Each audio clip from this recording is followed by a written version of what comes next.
flesh, bones and blood of the earth. There's a fire and water within me, and the air that I breathe of the world. And I know deep within me I live on and on, like the waters of life and the salt in the sea. I live on and on, but I don't yet know where the waters of life and the salt of the sea they dissolve.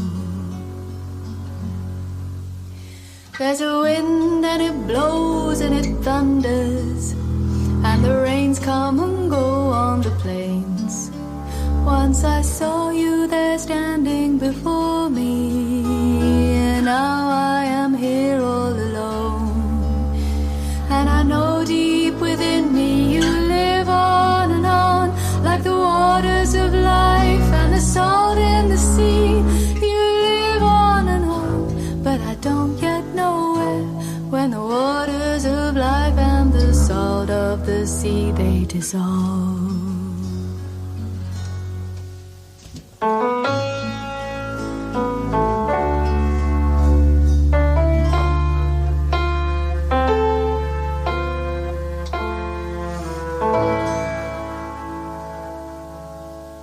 When I die while you're alive, where am I? When I die while you're alive, where am I? Chideva dehastu chideva lokash, chideva bhutani chidendriyani, karta chidanta karanam chideva, chideva sarvam. Om Shanti.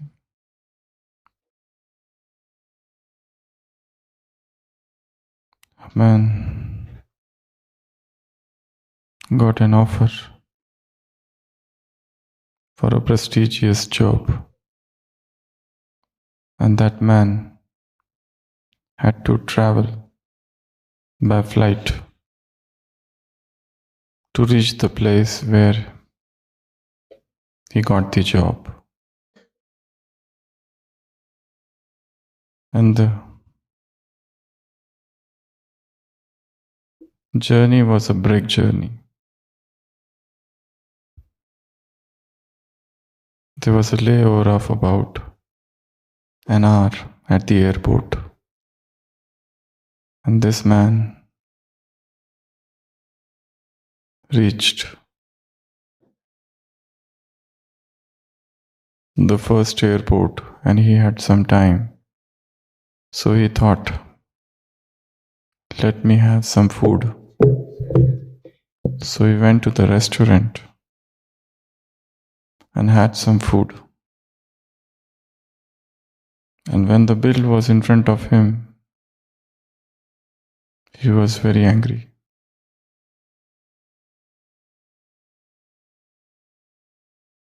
He said, I am not going to pay this 500 rupees. Just for a tea you are taking 500 rupees. He started arguing. And ultimately, he was successful in reducing the price to 300 rupees. And he felt very happy that he saved a lot of money. Having done that, the man reached the boarding place and he was told the departure gates are closed 5 minutes back, and he missed his flight. And he was extremely happy that he has saved the money, but here now he missed the flight, losing much more than what he thought he gained. And this is what happens in life. Penny wise, pound foolish. We try to save little things We argue, hassle about all such petty things, but we miss out on bigger things of life. The reason could be anything. The reason could be laziness. The reason could be thoughtlessness. The reason could be some habit, some sanskar. But we do lose, and then we repent.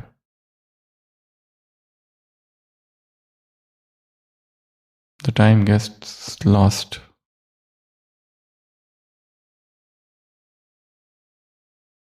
What are we doing throughout the day?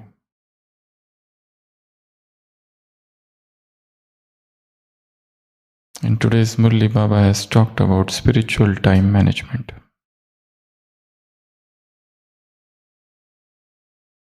This is a Murli where Baba is telling a story with pictures. It's called visual story or illustrated story or story with pictures, graphic story,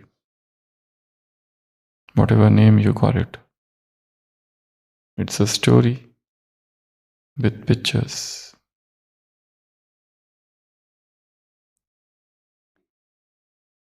Murli is highly illustrative. Use of heavy metaphors.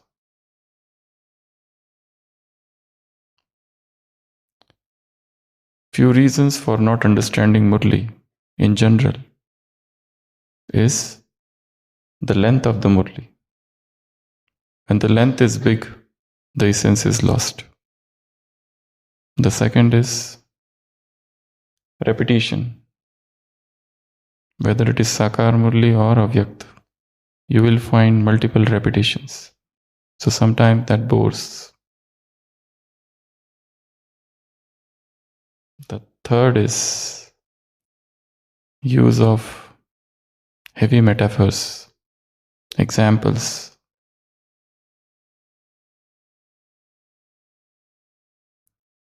He doesn't tell his points straight away. Sometimes the points are heavily decorated.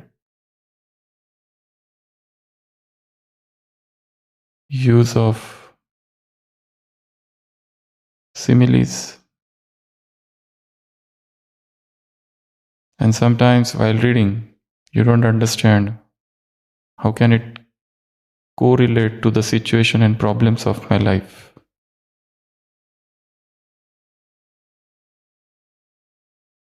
So, even reading Murli can become a trap. It can become a distraction. You can get lost.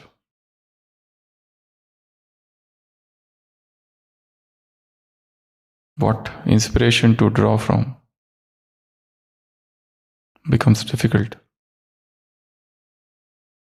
Because he is using such words as colors, flowers, gardens, garlands, some phrases from the path of devotion,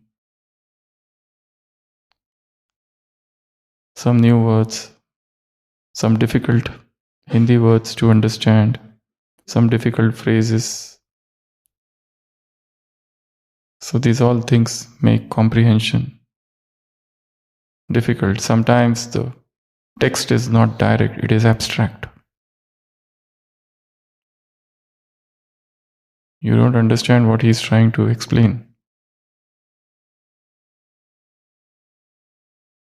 Things appear illogical.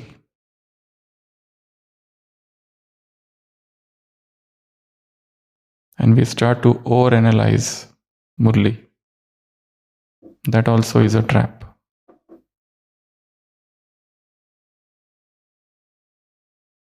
The Murli text is heavily loaded with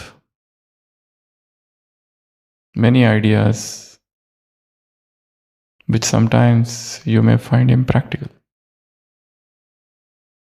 There is a repeated mention of destruction.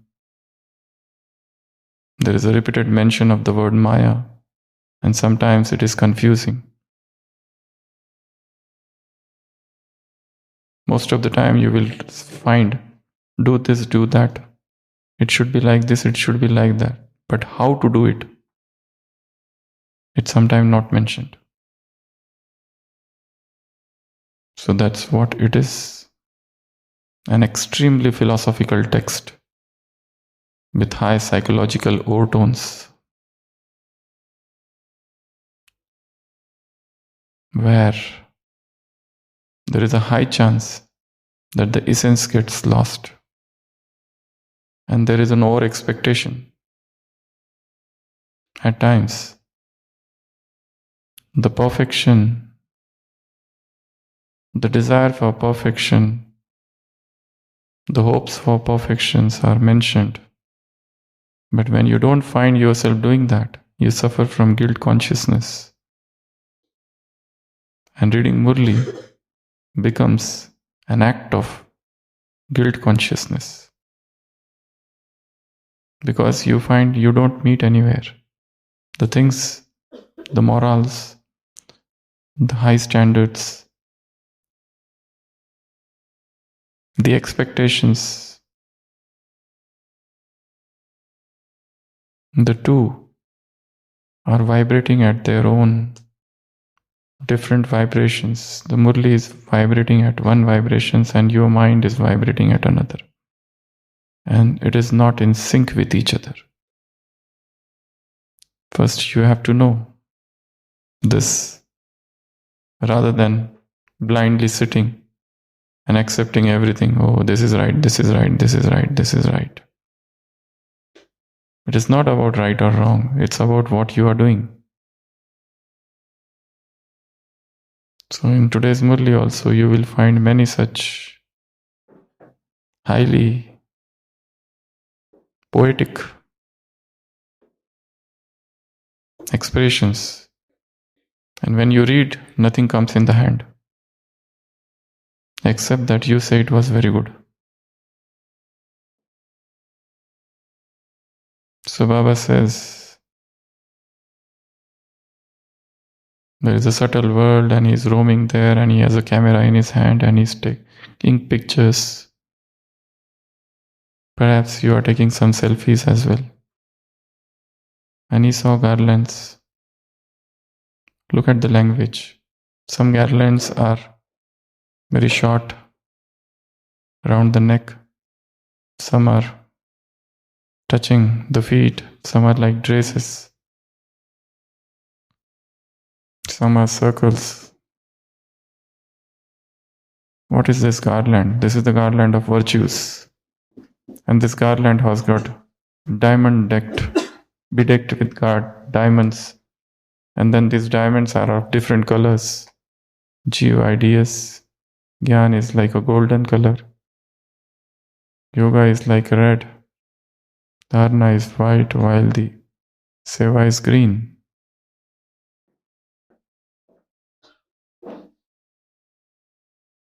And then Baba said there is a difference in the garland, and he tried to explore the difference. And the difference was the time gap, thinking and doing.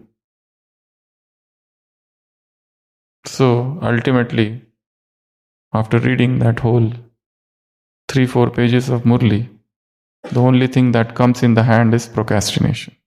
That's it. Rest, everything is decoration.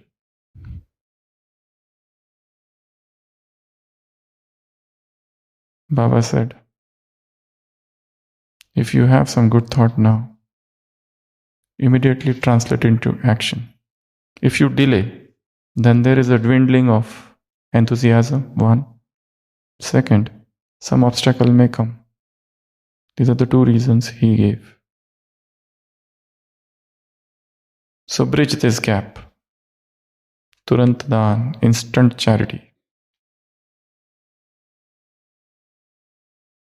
That will bring great results.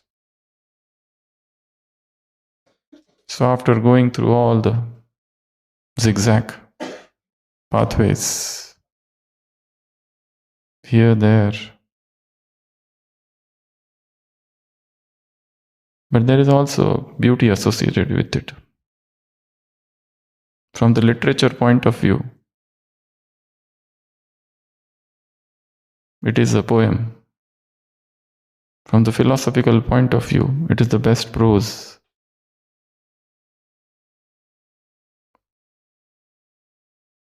So, the crux is just this one word: procrastination. These are a few of the other things which are written over here. Spiritual charity. Baba said, whenever you have a good thought, just do it. Don't delay, don't wait. Waiting is the luxury of fools.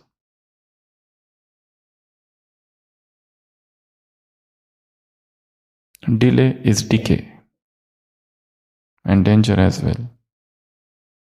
Do it now, here and now, this moment. If you want to help somebody, go and help now. So just as there is instant charity, there is instant thankfulness. Sit and thank everyone. There is instant gratitude. There is instant asking for pardon.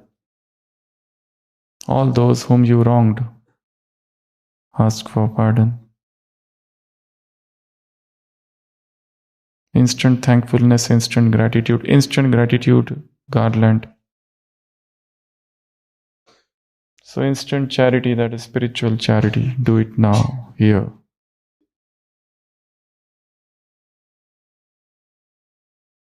Spiritual garland.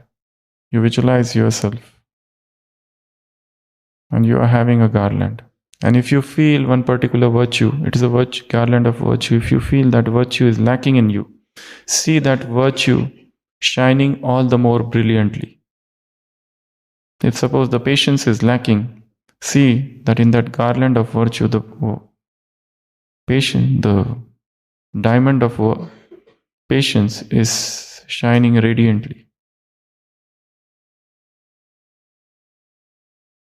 If you have the habit of getting attracted to somebody, see the garland, in that garland, the diamond of detachment, vairagya, shining brilliantly.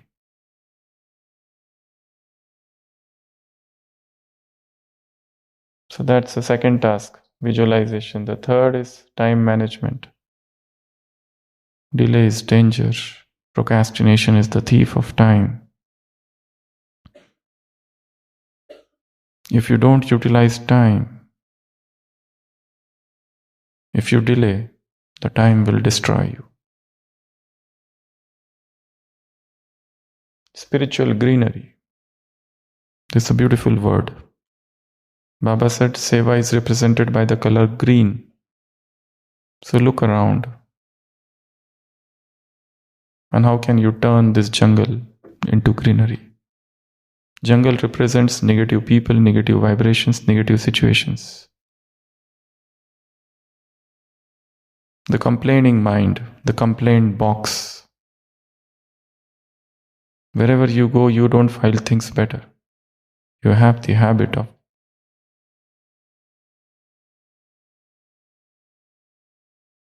complaining. How can I convert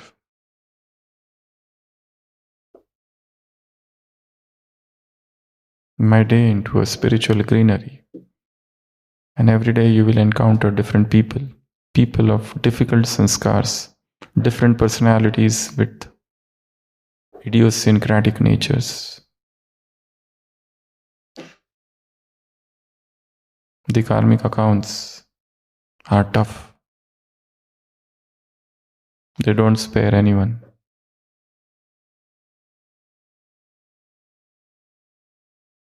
Spiritual colors, these different colors which are given, golden color, red color, white color and green color, for Gyan, Yog, Dharana and Seva. See, where do I stand? You can create a spiritual diary of colors. and see those colors. And is there a balance? And last is procrastination, and these are the 7 reasons written over here. Why do we procrastinate? Why do we postpone? Why we delay? Why we have habit of putting off the things? The very first reason is attachment to comfort zone. We love to live in that comfort zone comfortably, while spiritual life is the life of taking a jump into the unknown. It's not waiting for anybody. It is a flight of the alone to the alone. You move alone. You walk alone. The moment you try to accompany with somebody or make somebody your partner, companion, you get stuck. It is an intrinsically solo journey.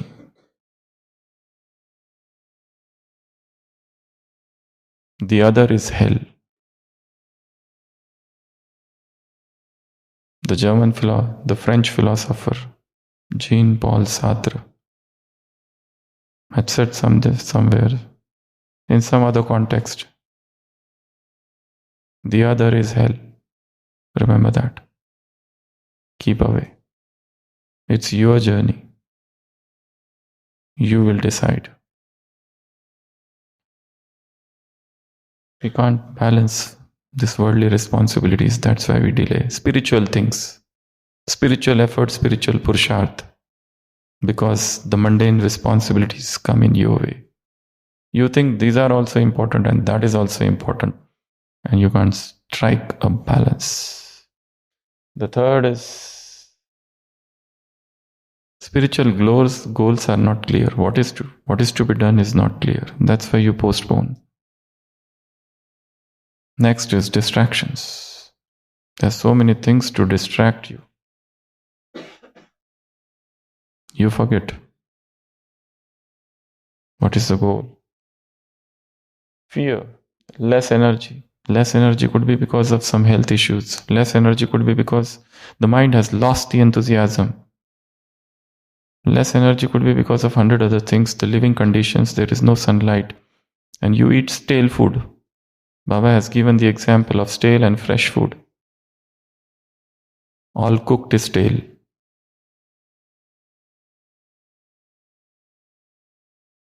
Devoid of energy, nutrients, enzymes. It makes you sick.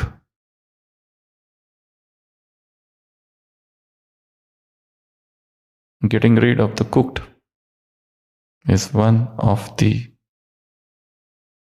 major steps in progressing in spiritual life. Fear of imperfection, and the last is getting stuck in overthinking, overanalyzing. If things happen, they come and they go. You don't have to wait.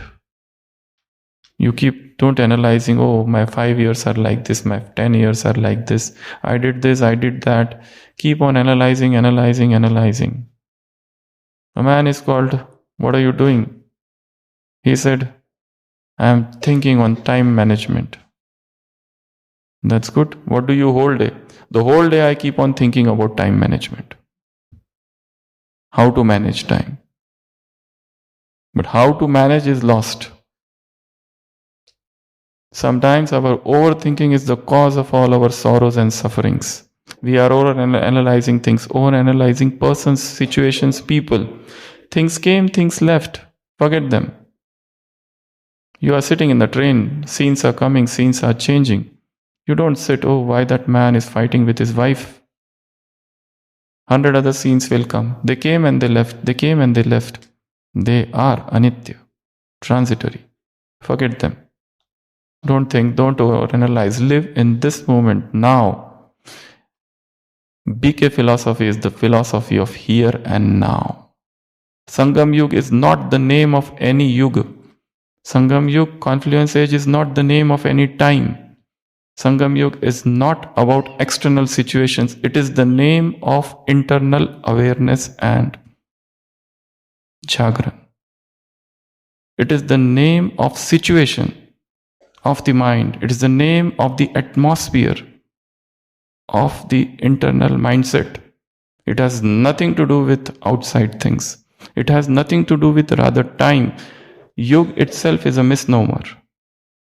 It's not time, it's state where the highest have met, mingled. Om Shanti.